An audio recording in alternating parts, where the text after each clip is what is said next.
I'm Shivani Gupta, and welcome to the Ask Shivani podcast. I believe that one of the best presents that you can give yourself is time to be able to sit down and ask yourself some questions.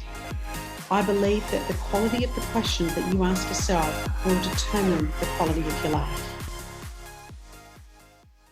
Hello, everybody, and welcome to the Ask Shivani podcast. I am so excited to have Yassin on our podcast today. I have been reading about this fabulous woman for quite a while. I've been following her, and her CV is like about 8 pages long. So let me give you a very quick summary about her. She is the CEO of BOSS, Boss Class LLC, and Journey Untold. She is an award-winning best-selling author. She is a self-made multimillionaire. She is a huge influencer in successfully selling on Amazon for now over 16 years, coming up to 20 years. And now she educates others on how to build profitable Amazon online businesses, creating freedom. That word is so important to me, Yassin. She's also a certified worldwide mental health advocate. She's a keynote speaker. She has talked a lot about some of the challenges she's had in her personal life, which we'll dive into. And she has encouraged and helped countless people. Welcome, Yassin. Hi, thank you for having me. Thank you.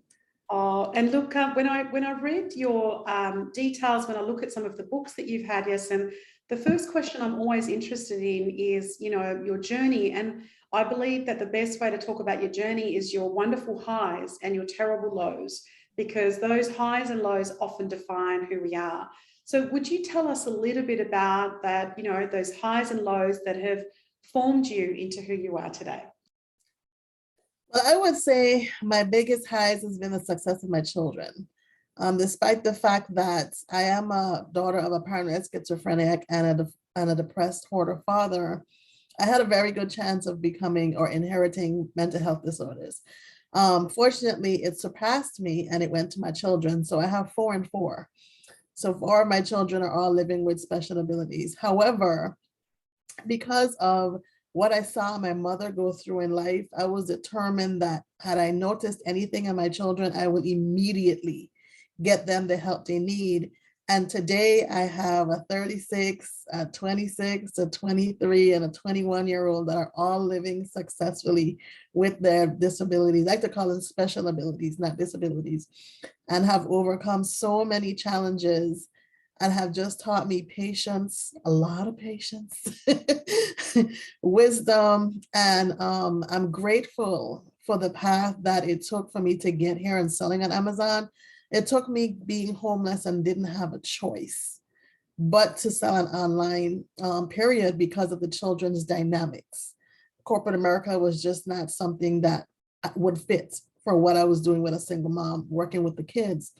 So I'm grateful that a platform that helped me to get successful and get me ahead financially and in the business world in general, and have me own my own company, has also been able to get my children to the same success. And through teaching them, I realized I can teach women just like myself how to do it. So that is the in-between the highs and the lows of how we actually got here, and I'm really and truly proud of my students, proud of my success, proud of my children.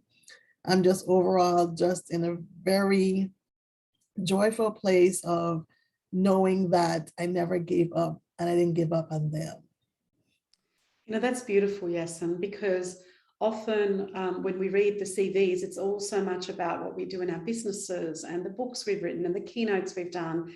And you are all of that. But I love the fact that you said that's been my biggest success, is the fact that, my children are here. I had somebody that reached out to me on a direct message, on a DM the other day, asking if I knew of any psychologists for their child, because they're having some acute mental health issues and they're just trying to keep their 16-year-old alive at this point. And I don't know this person very well, but just the desperation that I felt when that message came through and trying to connect him to a couple of people in my network was really, really grounding to go, okay, we have our challenges and this is what we do.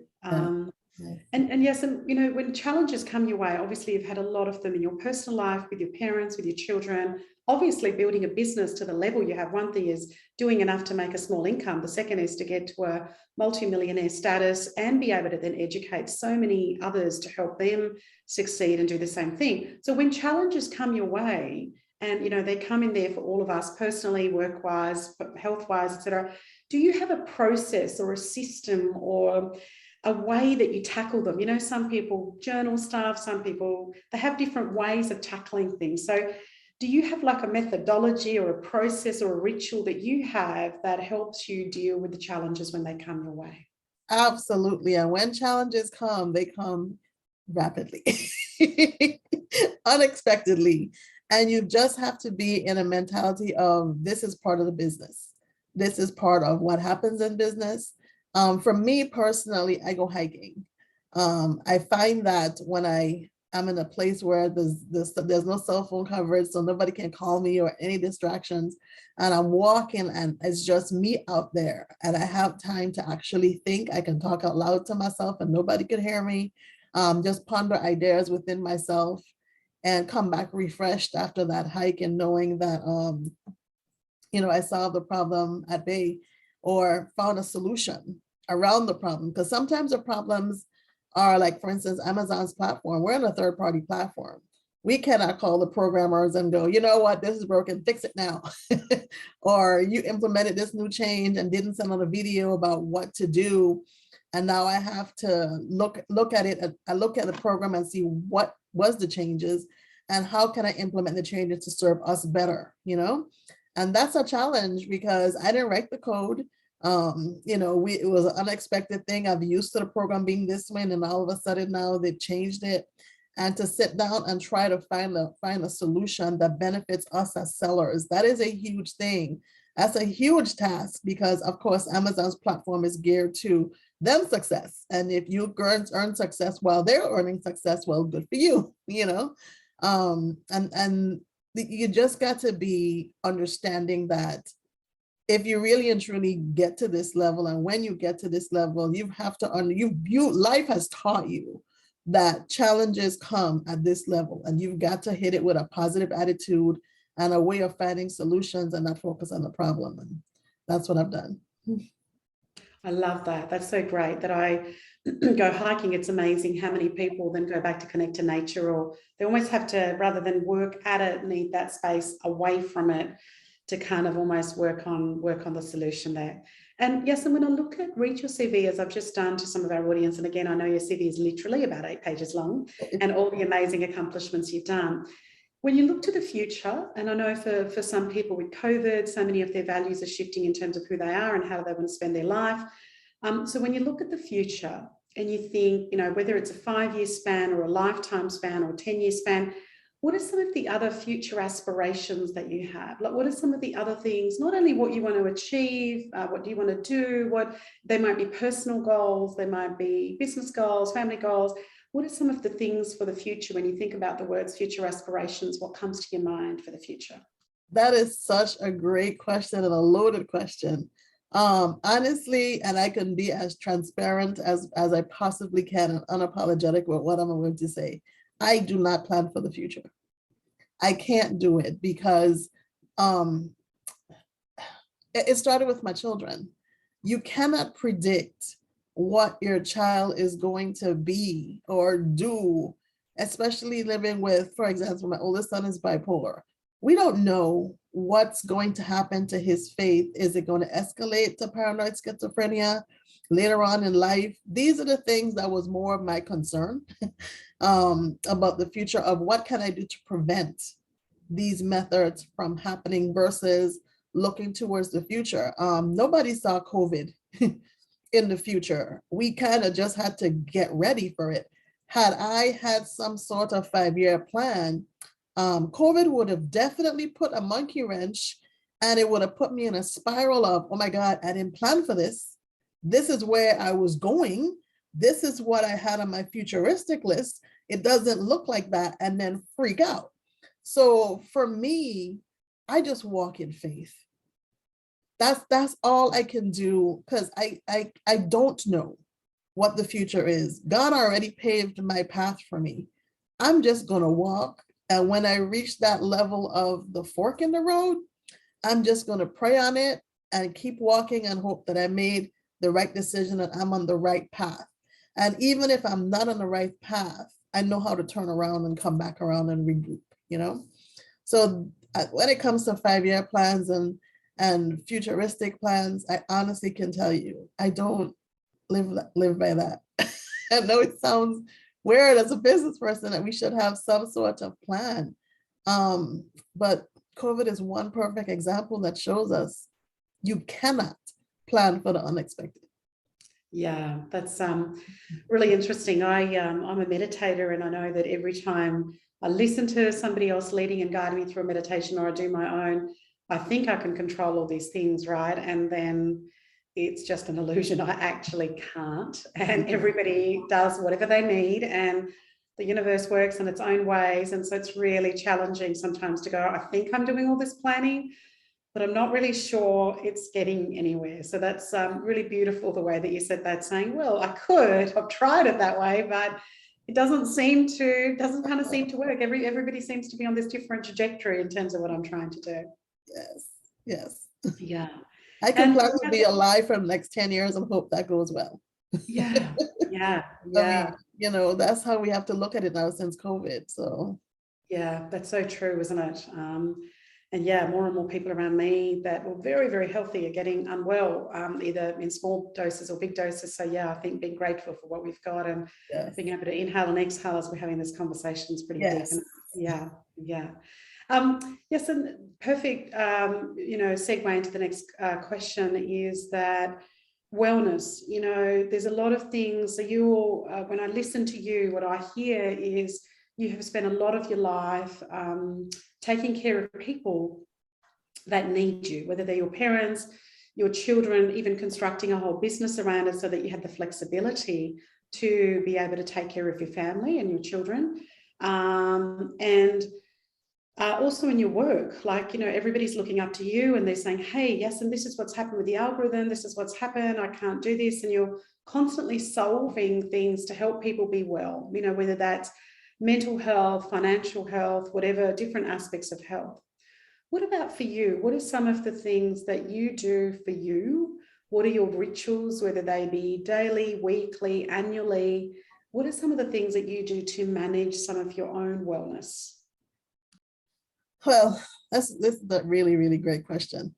When it comes to my wellness, I do my best to make sure that I'm not only just physically well, but mentally and emotionally well as well. Yes, I have a ton of people that really demand on me, from my staff down to my children, down to my family. I have a 95-year-old grandmother that depends on me. So I have to make sure that I am well in all aspects of my life. And to do that, I've learned that I move at the beat of my own drum, meaning I have no choice but to get up when I can, when my body tells me to wake up. I've earned the right as a business owner, and this is part of the perks that I had to learn this, that part of the perks of working for yourself is making sure that you are capable of working for yourself. And the real reason why you're doing it is so that you can move and work on your own terms. Well, I had to come to a point in my life when I go, what is important to me? Rest. When I'm down, I'm down. When I'm sleeping, I need to rest. I didn't like getting up to an alarm clock when I worked in corporate America years before the children. So one of the benefits of working for myself is I don't have to set an alarm clock to wake up in the morning, which means everything that I do and I schedule will have to be in the afternoon. On my Zoom meetings, my board meetings, they will all have to be in the afternoon. So I need to get as much rest as possible. So I start off my day around 10, 11 o'clock. Movement really officially starts at noon. And from there, I make sure that I eat well enough that if I am on a board meeting too long, because now my day is starting later than the average, so I have to really consume breakfast, lunch, and dinner. Well, breakfast and lunch in this 12 o'clock eating space. I make sure that I'm eating healthy. I'm eating food that will give me the nutrients and the energy needed for me to last for the next 6 hours, because now my clock is off, you know. After each meeting, I make sure that there's a 15-minute gap in between each one so that I could breathe. Doing, a lot of people don't realize that when you do lives and Zooms, it's exhausting. It's just as exhausting as if you're on a stage talking to 10,000 people. It's mental work, you know? So I need that time to calm down and just woosah. Sometimes I say a prayer, sometimes I go and read some affirmations and then begin again. When I'm going down for the evening, I make sure that I reach out to the people that I know love me and that I love in return, and make sure that they know that, you know, this day did not go by without, because again, I'm up and they're about to go to sleep. So I make sure that they know that I appreciate them, and make sure that my night is filled with love and affection. You know, they know that around that time, if there's any bad news or they're having a rough day, they will more than likely hold on to it for the next day until they know, you know, I'm free or whatever to discuss it, because they know that I need this time. This is my uninterrupted work time to plan, you know, plan my day ahead or do all the things that I need to do in this day after hours, and just focus and kind of just box myself into my work. When I'm working, I tend to put on music that is soothing. If I need to really and truly rapidly work on like a 10 page project or something like that, then I put on faster music so that my brain is like hyped, and I call it my hype music. And then I wind down for the night by watching a movie or a series, and then call it a night. So that is basically like my routine, unless I'm on the weekends. On the weekends, I have to get out. I have to get out of the house, not necessarily around people, but doing something I've always wanted to do. I have a list of things that, and it's local, some are local, some are out of the country. If I'm locally bound, like I'm local this weekend, there's some summer concerts, there's some, and these are, some of them are free. There's some, what you call it? One time, like when you come into town and there's a festival, but it's only a one-time thing. So I try to go to those and just separate myself at work so I can be refreshed and start all over again the following week.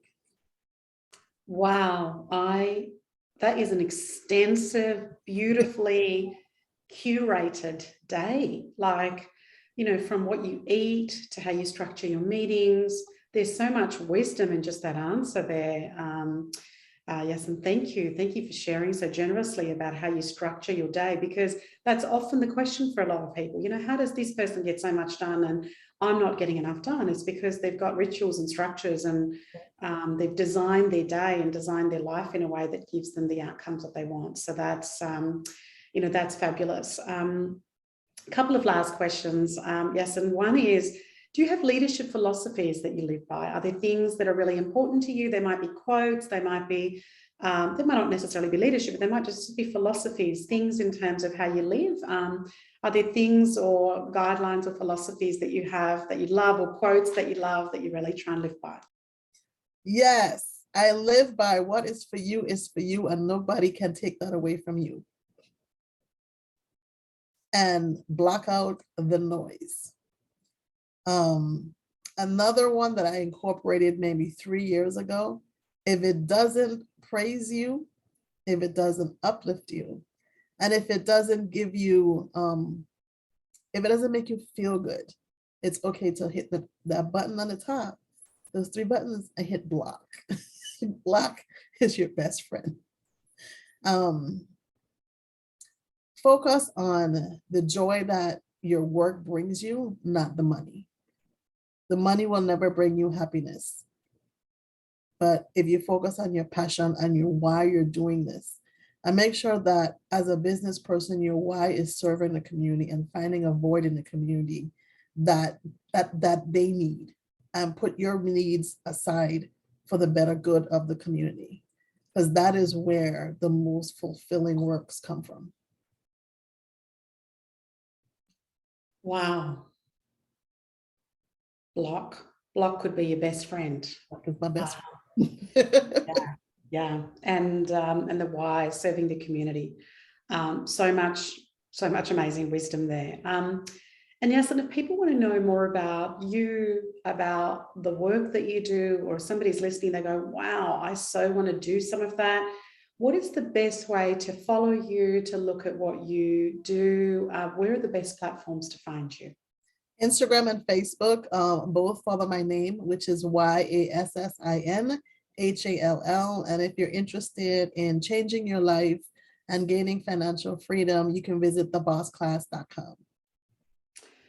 Thank you so much. You were well more than worth the wait, Yassin, to be able to get into your diary. Thank you. That was amazing. I've written down half a page of notes for me and really appreciate you and being on this podcast. I appreciate you too. Thank you for all that you're doing, and thank you for your listening. Thank you for the listeners for listening, and just keep on doing what you're doing. You're really and truly serving the community.